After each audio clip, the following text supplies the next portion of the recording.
আর কিছু সময় পরেই মাধ্যমিক বাংলা পরীক্ষা।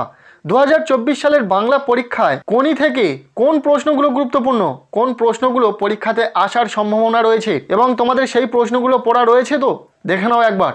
এই ভিডিওতে আমরা কোনি থেকে বাছাই করা কিছু গুরুত্বপূর্ণ প্রশ্ন তোমাদের সাথে শেয়ার করব। শেষ মুহূর্তের প্রস্তুতি হিসাবে এই প্রশ্নগুলো খুব ভালো করে দেখে যাবে। তার আগে করব ছোট্ট একটি রিকোয়েস্ট, যদি আমাদের এই চ্যানেলে নতুন হয়ে থাকো এখনই চ্যানেলটিকে সাবস্ক্রাইব করে রাখো এবং ভিডিওটি বন্ধুদের সাথে প্রচুর শেয়ার করে দাও। কোনি থেকে পরীক্ষাতে 3টি প্রশ্ন থাকবে। 5 মার্কের 3টি প্রশ্নের মধ্যে 2টি প্রশ্নের উত্তর তোমাদেরকে লিখতে হবে এবং থাকবে তোমাদের 10 নম্বর। এখন দেখে নাও প্রশ্নগুলো। প্রথম প্রশ্ন, দরিদ্র আর বঞ্চনার বিরুদ্ধে কোনির যে লড়াই তা সংক্ষেপে আলোচনা করো। ভীষণই গুরুত্বপূর্ণ প্রশ্ন। দ্বিতীয় প্রশ্ন, কোনি উপন্যাস অবলম্বনে সাঁতার প্রশিক্ষক ক্ষিতীশ সিংহের চরিত্র সংক্ষেপে আলোচনা করো। এই প্রশ্নটাও অত্যাধিক গুরুত্বপূর্ণ রয়েছে, পরীক্ষাতে আসার মতো প্রশ্ন।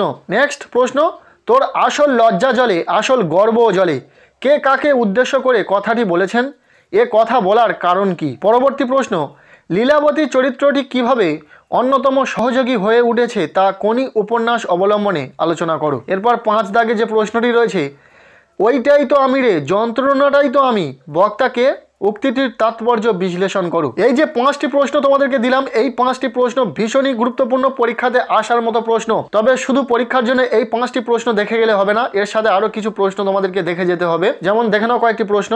বিষ্ণুচরণ ধরের পরিচয় দাও, তার খাদ্যাভ্যাসের বিবরণ দাও।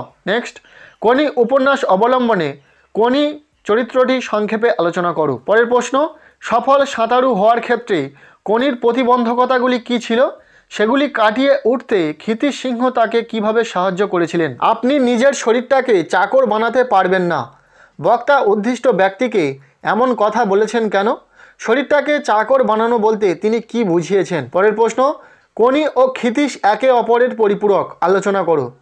পরের প্রশ্ন, সাঁতারু অনেক বড় সেনাপতির থেকে, উক্তিটি কার, উদ্ধৃতাংশটির তাৎপর্য বিশ্লেষণ করো। এরপর শেষ যে প্রশ্নটি রয়েছে, কম্পিটিশনে পড়লে মেয়েটা তো আমার পা ধোয়া জল খাবে, কোন প্রসঙ্গে কার এই উক্তি, এখানে বক্তার কোন ধরনের মনোভাব প্রকাশিত হয়েছে। কোনি থেকে এই কয়েকটি প্রশ্ন যদি তোমরা খুব ভালো করে দেখে যেতে পারো তাহলে আশা রাখবো পরীক্ষাতে এখান থেকে প্রশ্ন কমন আসার সম্ভাবনা খুব বেশি রয়েছে। সো এই ভিডিওটি এতটুকুই। কেমন লাগলো ভিডিওটি কমেন্টের মাধ্যমে জানাবে।